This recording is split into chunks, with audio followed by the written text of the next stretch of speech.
Hello, San Antonio. Welcome to Industry Pop SA. I am your host, Brandon, aka Sichuan Poppy, and today we're going to be going through a future forecast called the Restaurant Industry 2030. It was put out by Nestle, American Express, as well as the National Restaurant Association. And that is a future forecast of what the industry will look like in 10 years. Now, this was put out in September 2019, and they have a myriad of predictions, some of which are good, some of which maybe not be so good for your small independent operator like myself, but nonetheless, they're going to give us insight into some things that they see happening and some things that we can collectively say, all right, well, we understand that that's coming, and maybe we can make some moves to be a part of that change, or we can say, you know what, that may not be the best thing for the restaurant industry or for my restaurant.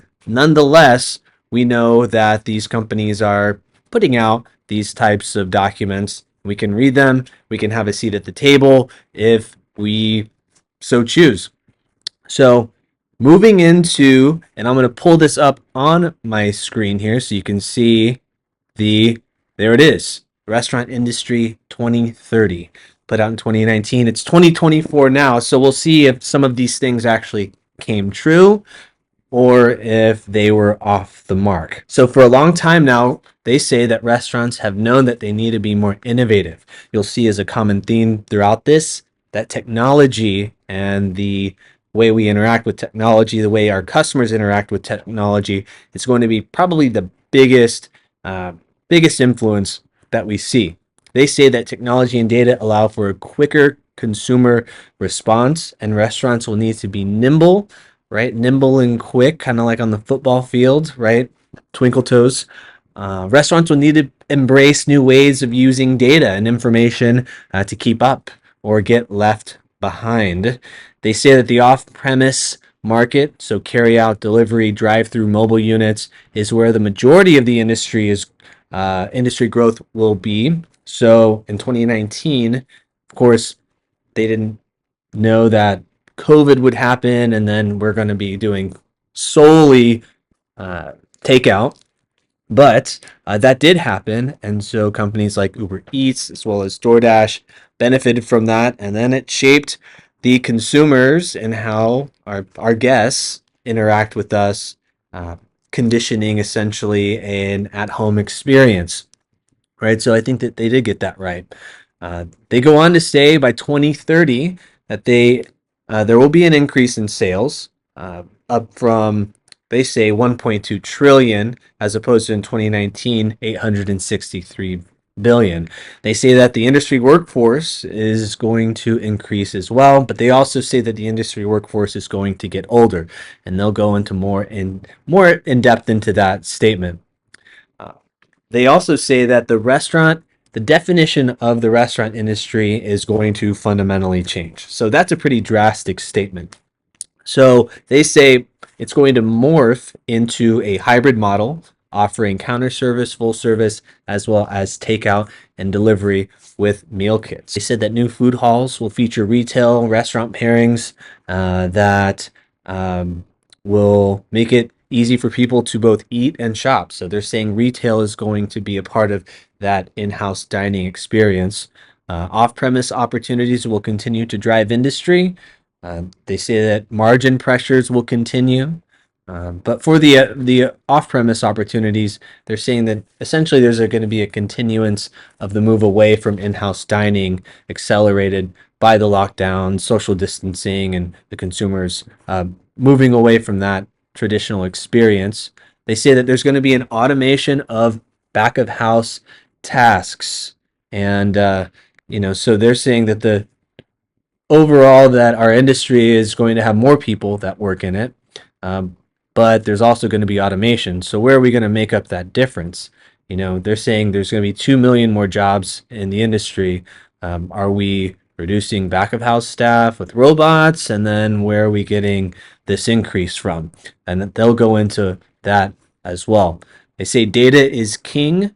Business intelligence and analytics are going to be used to capitalize on consumer demand and optimize supply economics. They say restaurants will serve and employ a different demographic population will be the most diverse it has ever been. And we'll need to cater to subsets of this diverse population. Um, Again, there's going to be an older workforce. They say recruitment, retention, and training will remain top priorities.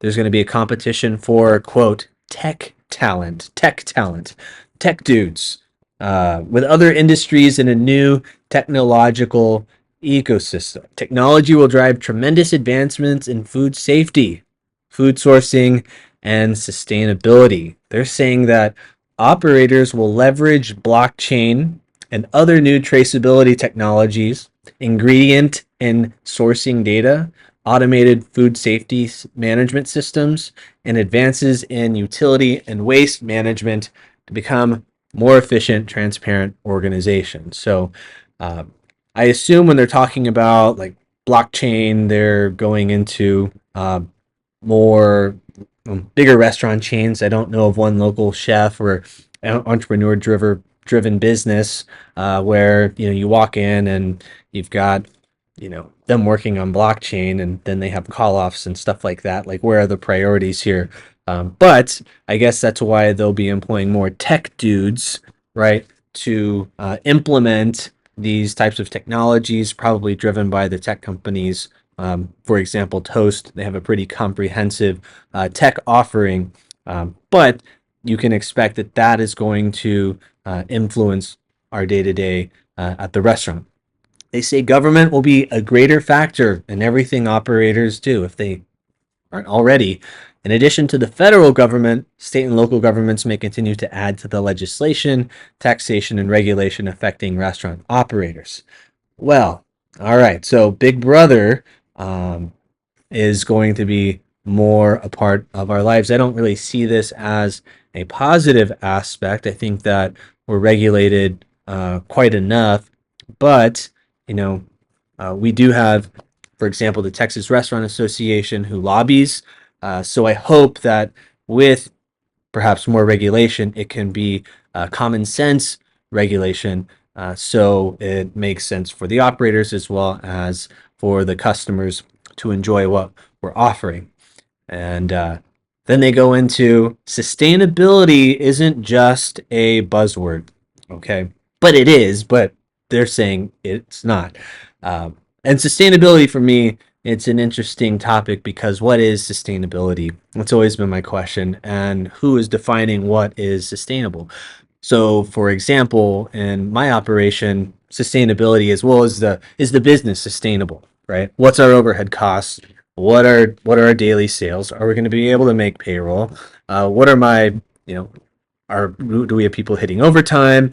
Why did UniFirst go up, $2 on this or that? That's sustainability at the most fundamental level.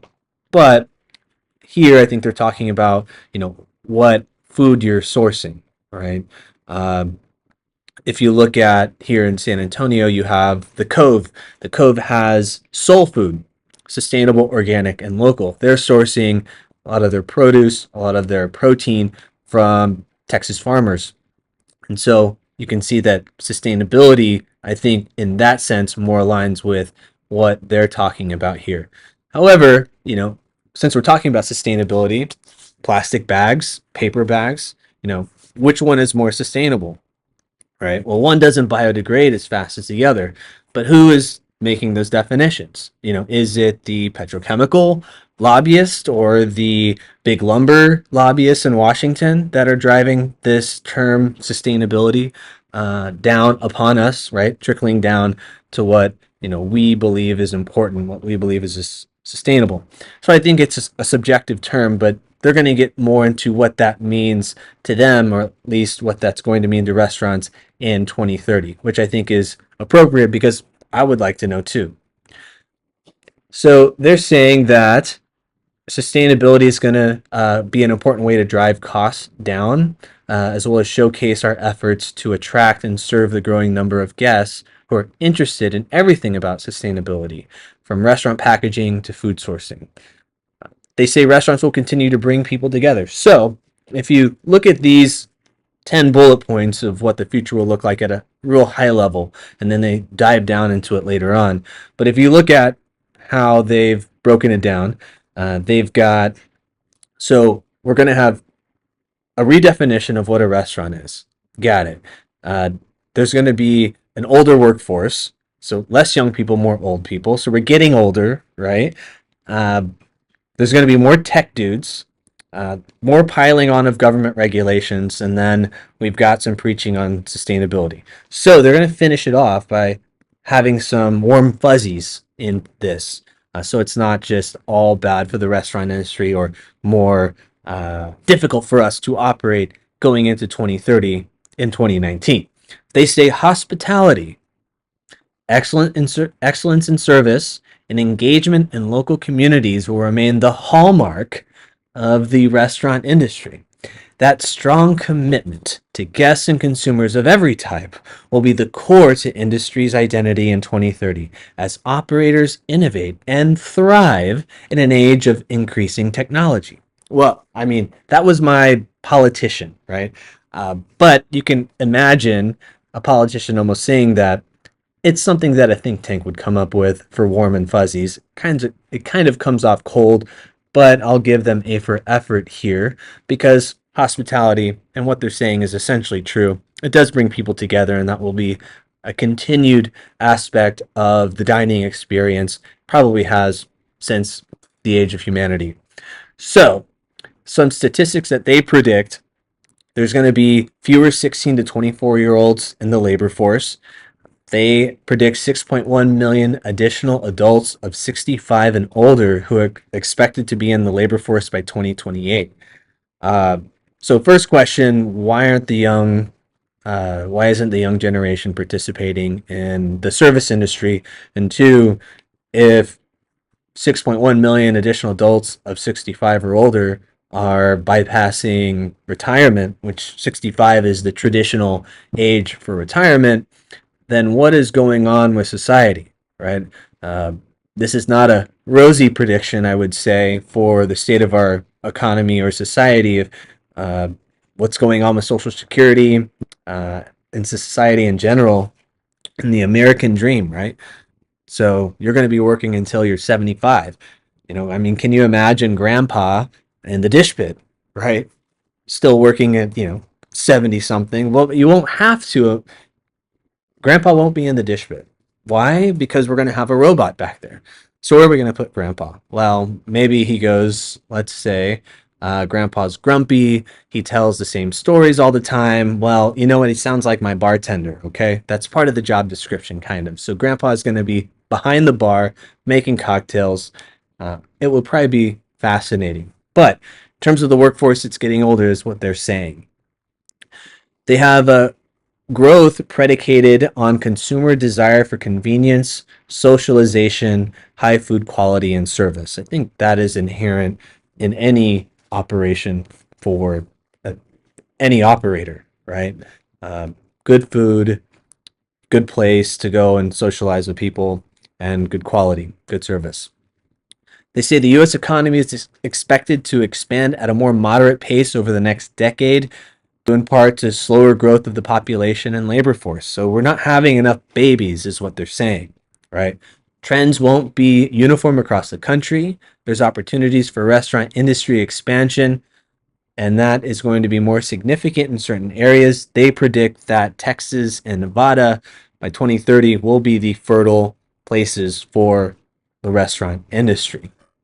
Okay, I would say that that is true for Texas. Not really sure about Nevada, but there's been a phenomenon happening where people are coming in droves from California, right? They're escaping their policies and high taxes and coming to Texas because they want a better quality of life. And so that's good for Texas. You're also seeing companies leave more restrictive states, right? Less regulations, more opportunity, more fertile potential going into the future. So I would say that San Antonio, I'd cautiously say that San Antonio, being in the heart of Texas, is a good place to open a restaurant. The number of working teens and young adults will shrink This will be particularly important for restaurants. Nearly 40% of today's restaurant workforce is made up of 16 to 24-year-olds, much higher than this group's 12% representation in the US workforce. So, right now, in 2019, we did have a lot of younger people in the workforce. The number of 16 to 24-year-olds in the labor workforce is expected to drop by 1.2 million by 2028. So this phenomenon of teens excluding themselves from our industry is a little perplexing to me. And so what's happening here is it, are they missing out on certain opportunities because, let's say, they're being displaced by technology? I haven't seen a restaurant with a robot dishwasher, but let's just say hypothetically, you did have a robot dishwasher and it's 2028 and you're 16, 18 years old and you're just starting out. Typically, historically, hey, you know what? I started in the dish pit and I worked all the way up to, sous chef or something like that. Will those opportunities still be available for newbies into the industry, new to industry types coming in? And is technology diverting them from participation? And I think having a young workforce is super important because it's a proliferation of our, whether it's our trade, whether it's, independent restaurants in general, passing knowledge down to the next generation is super important. Uh, but grandpa's still going to be behind the bar, right? So you can teach grandpa some things. They say population growth is a key driver of restaurant industry expansion. Well, if they're predicting that the population is decreasing, which is affecting less participation in from 16 to 24s, well, then that's not a good indication of a healthy industry, because the less people you have, the less people go out and eat, harder it is to get good a good workforce, right? There's more competition to keep people. So these are some of the things that are now dovetailing into what looks like to be more difficulty just in the human aspect of the industry. They also go on to say that the number of Hispanic Americans will increase overall in the US, and then that will also increase in the restaurant industry. They say that so they jump into, those are their high level predictions, and then they kind of get more specific by bringing in some other methods for predictions. So, for example, they use something called the Delphi method, right? The Delphi method was developed by the Rand Corporation, which is essentially a think tank that works in a lot of different aspects of society. I know the Rand Corporation because of uh, their escalation in nuclear war, right? So they came up with basically a roadmap of what would lead to nuclear war, right? So this event happens, then most likely this event is going to happen, then this event is going to happen, and then you get to nuclear war. So when I saw that they're using the Delphi method from the Rand Corporation, I'm like, okay, this has gotten real up in here. All right, guys, the Delphi method. So what they do is they have a panel of subject matter experts from different parts of society, and they ask them the same questions, and then they boil down the answers, right, to these pillars of, what is most likely going to happen for their predictions. So it's just a different way of future forecasting in the Delphi method. So they did that here, and they came up with 25 most likely developments by 2030. Okay, so we're going to go into these. Let me just zoom in on my notes here. So first, they say competition for customers will intensify. I think it's always been pretty intense, but I would also say that each customer probably means much more now than they did back in 2019. So if I lose one customer now because we didn't give good service, or because there was, whatever issue there was, we didn't make that good impression, then that, I think, is exponentially worse than it used to be because of word of mouth.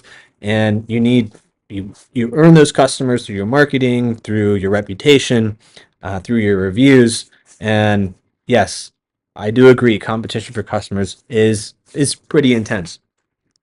It will be commonplace for restaurants to accept mobile payments. Yep. HEB is now accepting, the tap, right? The phone is a big part of the restaurant dining experience.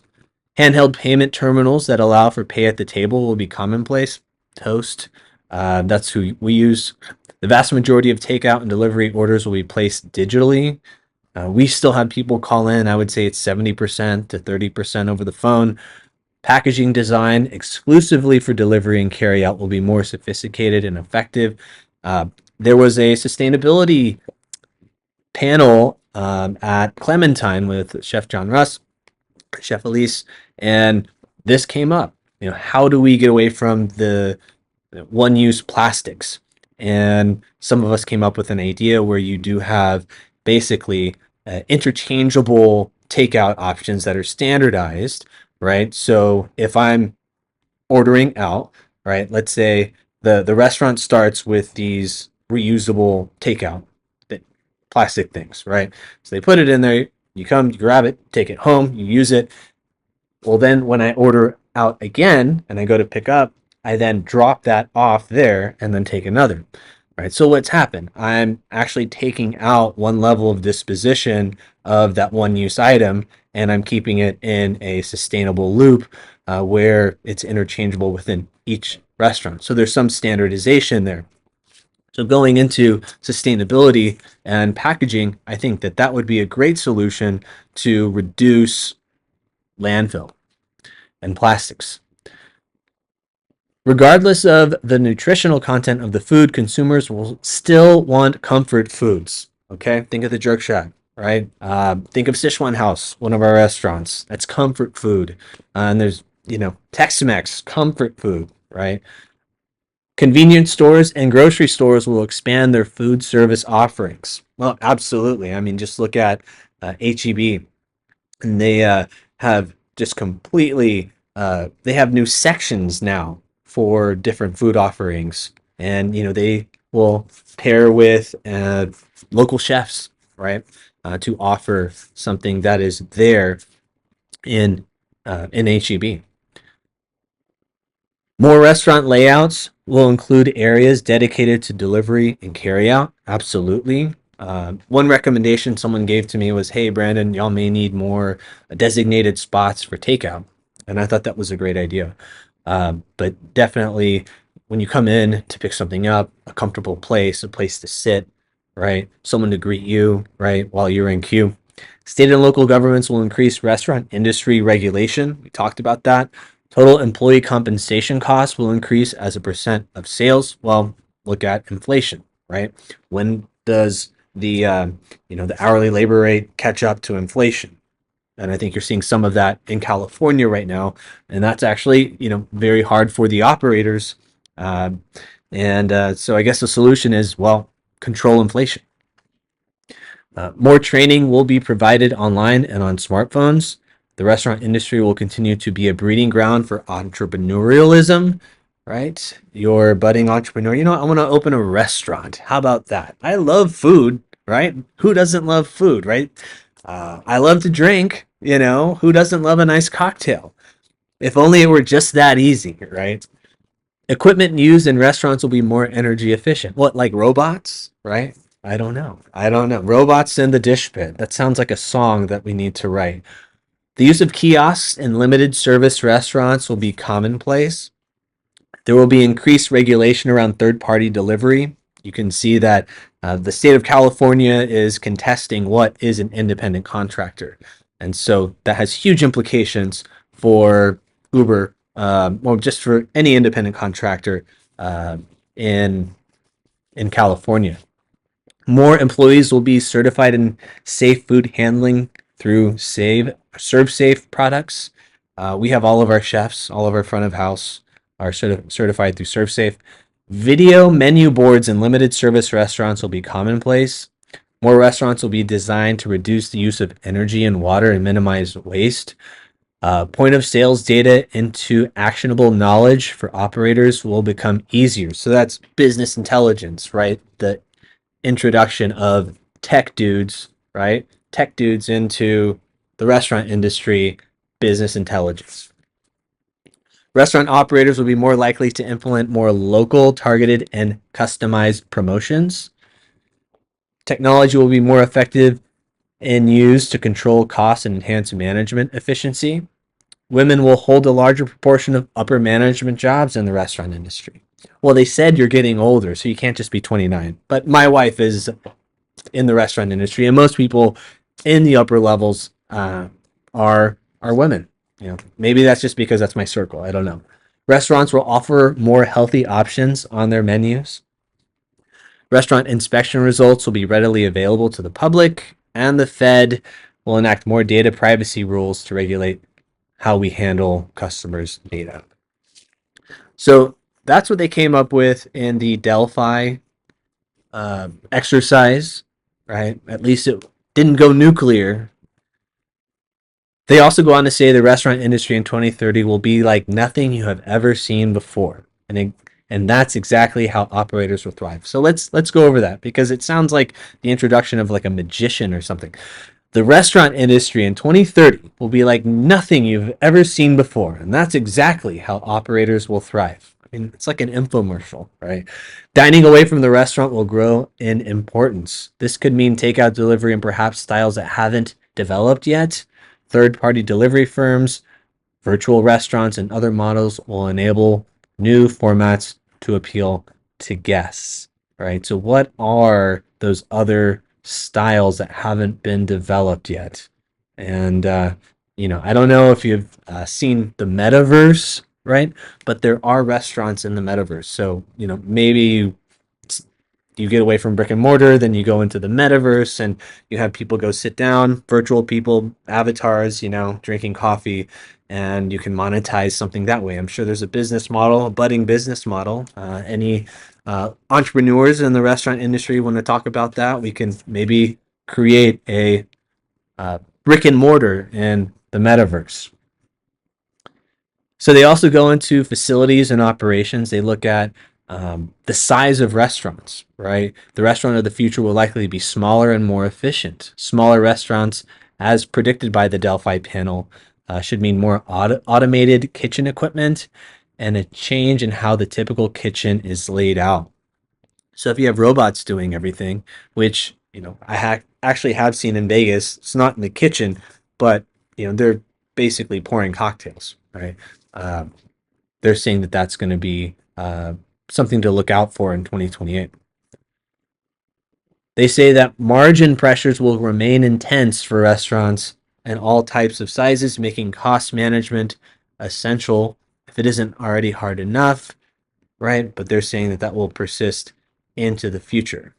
They say that financing may continue to be a challenge for restaurants. So when you get started, the business plan is going to be super important, right?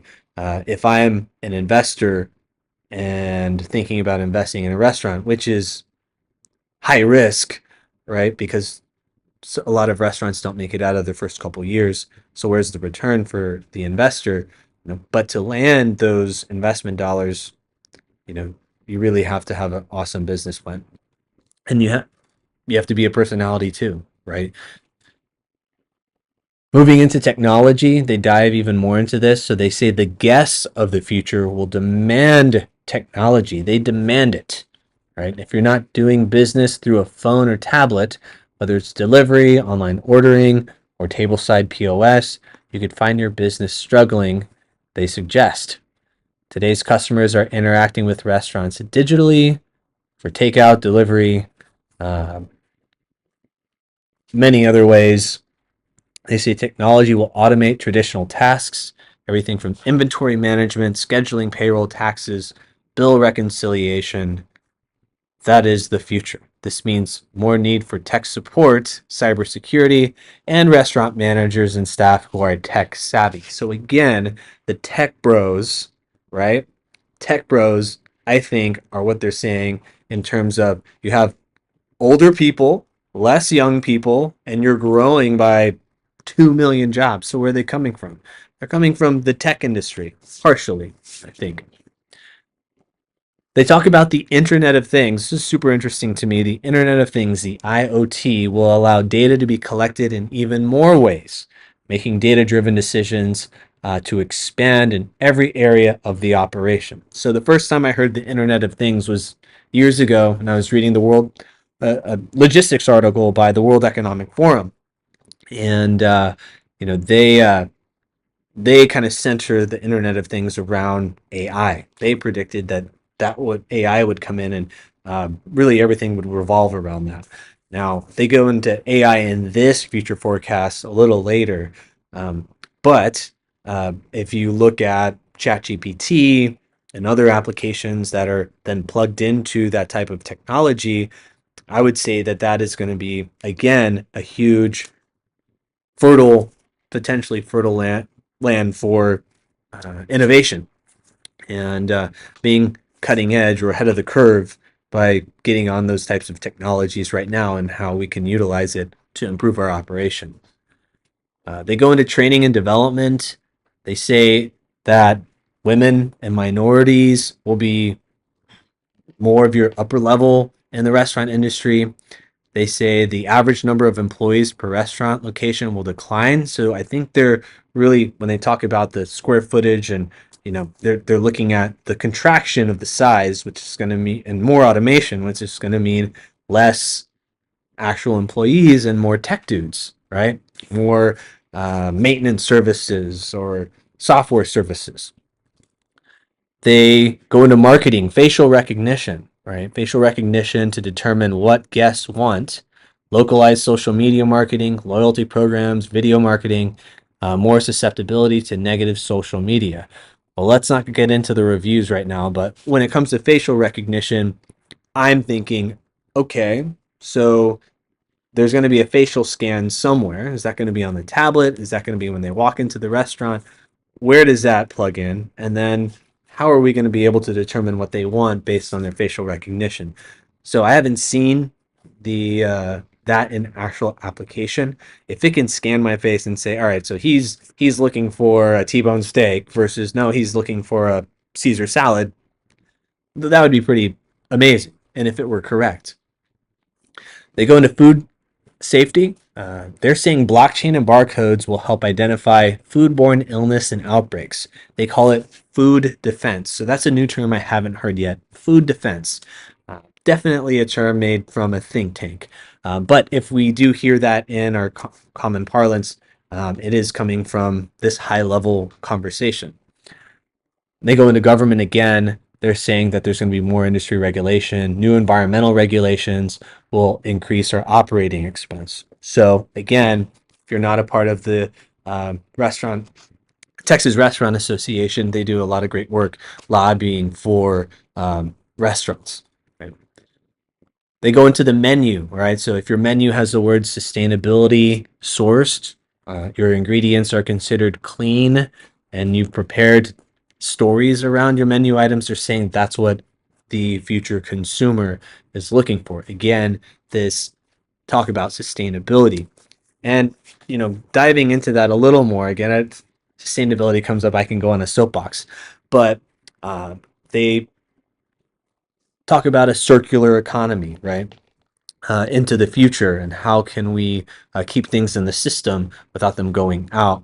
And so I think that is important for a lot of people. It's talked about a lot.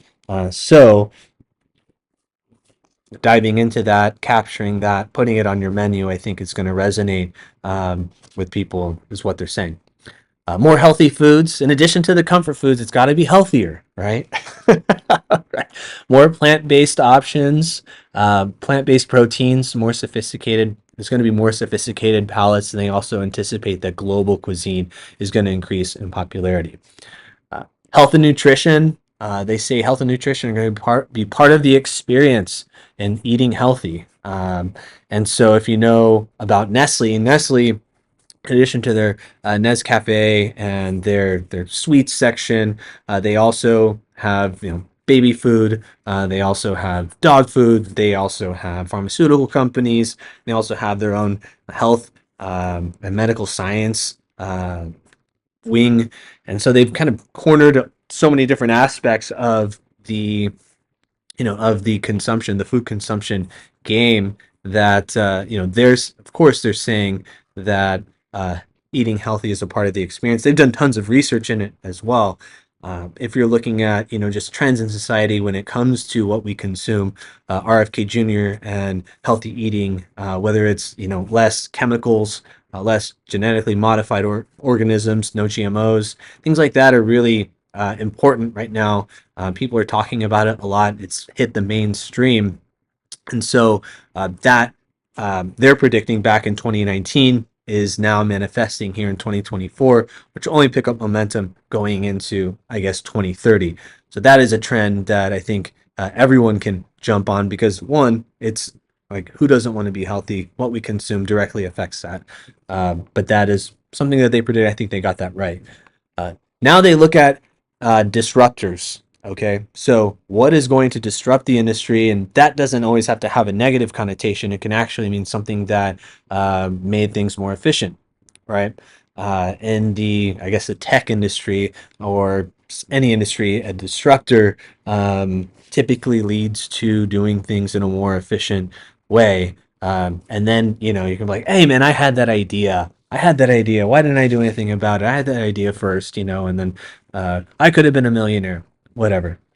But disruptors. So, one, they say information technology is going to be a disruptor. AI, smart devices and apps, virtual assistants, management of allergens, AI again in the Internet of Things and food defense, virtual restaurants, cloud kitchens. They call them placeless restaurants. They don't have a place in society except in the cloud with the tech dudes. Online delivery, real estate, and labor costs are going to drive people to these placeless restaurants. And then they're predicting that these placeless restaurants will actually scale a lot easier than if you were to scale brick and mortar. They're calling them digital natives. Uh, they talk about apps. They go into as a disrupting component that people's loyalty will be actually tied to the third party app instead of your restaurant. I haven't seen that happen. When I use an app, I go to use it for a function. Like I want it to work. And if it costs less from this app to another app, then I'll go with the one that costs less. And but they're saying that people's loyalties may go to the gatekeeper, which are these third party companies that offer your service. Autonomous vehicles. People will have more time to eat with both hands in their vehicle. So they're actually saying that people will eat with one hand. They're acknowledging that. But with the autonomous cars, you can eat with both hands. So then it's going to drive people out of the traditional in-house dining experience into their autonomous vehicle, which they're saying is going to increase the popularity of drive-throughs. And so we've got that to look forward to. And the autonomous vehicles are moving around. I was in San Francisco and there are the autonomous vehicles. Now, I will say that they accelerate way too fast out of a stop sign. I mean, I saw it and it just went pew. So I would have a little more caution, especially going through an intersection. And maybe their braking capability is excellent. I haven't seen it. I just see that they've got a lead foot out of the stop sign. Big tech bundles food. So they're saying that now that these gatekeepers, these big tech gatekeepers, these third parties like Uber Eats or DoorDash, they're going to bundle things. So you can buy multiple things at once, right? And then get them delivered at once. In another way, they're bundling services. Different various services are bundling all into their app. So like Uber Eats, you can deliver a package or deliver a return, right? Or you can have someone clean your car, all these, walk your pets, water your lawn, all of these things Uber Eats now offers. You go in and you can do a lot of other things. I think they were right about that one too. So that really concludes what they're saying. So they're saying technology is going to have a huge influence in where we go as an industry. They're saying that competition is going to be more fierce. You're going to have an older workforce, less youngsters. There's going to be some major disruptions in AI, and that restaurants need to be more efficient in their floor plan. There's going to be automation in the back of house. So again, I go back to the robot doing dishes, and maybe we'll even see that in the front of house. So more federal government regulation, and so these aspects are things that have experienced historically in the industry and will continue to. I think some of them will just be hyper accentuated. And I think also some of these are just like really safe bets if you're predicting the future and it's already happening. It's like, oh yeah, there's gonna be more government regulation. Well, that's, if I were a betting person, I would say that just on just about everything, right? And then there you go, then it comes true. But again, a future forecast is a potential roadmap. Typically, I've seen these have different factors that then create different outcomes, right? So then they envision a future outcome based off of different factors affecting it. So you have these different like parallel universes of, okay, if these things happen, this will happen, then that, then that, then that. And so you have these myriad of different potentialities, and then corporations or governments or professionals, like let's say in the medical industry, can then prepare for that, right? In case it does happen. They have some type of policy or roadmap to work through it. And so for a small business, like for me, looking at these things, I'm looking at one, AI. Like how can we utilize that to our benefit as an operator?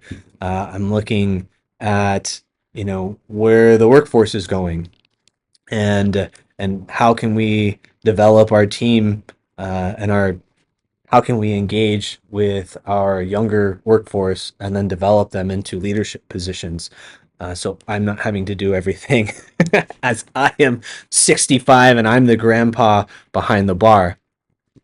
But these are super important, and I'll be on the lookout for more so we can dive into them, discuss them, and then utilize this information to help our operation, help our San Antonio restaurant and bar community, and grow together. So we've got 6 more years until 2030, actually going on 5. So we're at the halfway point.